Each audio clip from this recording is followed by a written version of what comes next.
مغفرت کی دعا اگر قبرستان جا کے کی جائے تو زیادہ فائدے کے باعث ہے یا گھر پہ کی جائے؟ ہاں، قبرستان میں کی جائے تو اس میں اور بھی فائدہ ہے کہ جیسے آپ نے فرمایا کہ قبریں دیکھا کرو، اس سے دنیا سے منہ پھرتا ہے، آخرت کی یاد آتی ہے۔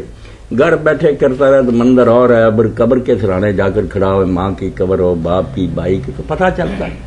کہ کیسے پیارے پیارے چلے گئے، اور ایک دن میں بھی یہیں آنے والا ہوں۔ فَإِنَّا تُزَهِدُكُمْ فِي الدُّنْيَا وَتُذَكِّرُ الْآخِرَةَ۔ قبر کو دیکھنے کا مزہ اور ہی ہے نا کہ آدمی کانپ جاتا کہ دنیا چھوڑنی ہے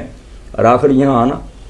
عبرت حاصل ہوتی۔ ٹھیک ہے، دعا کے حوالے سے مولانا ایک صاحب نے پوچھا کہ قبرستان میں والدین اور باقی مسلمانوں کے لیے مسنون دعا کرنے کا طریقہ کیا ہے؟ کیا بالکل،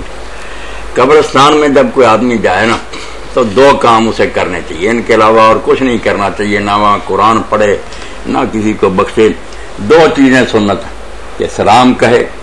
اس کے لیے بھی اللہ کے رسول نے الفاظ بتایا ہیں، وہ یاد کر رہے تو اچھا ہے۔ جن میں سے ایک عام طور پر لوگوں کو ابن عباس سے ان کا یاد ہے، مگر وہ اتنی مضبوط حدیث نہیں، السلام علیکم یا اہل القبور یغفر اللہ لنا ولکم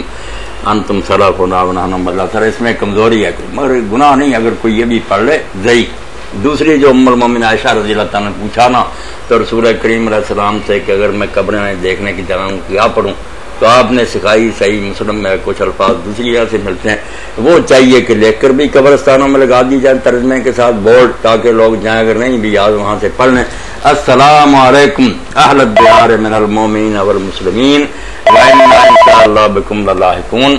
انتم لنا فرۃ ونحن لکم تبع اسأل اللہ لنا ولکم العافیہ۔ جی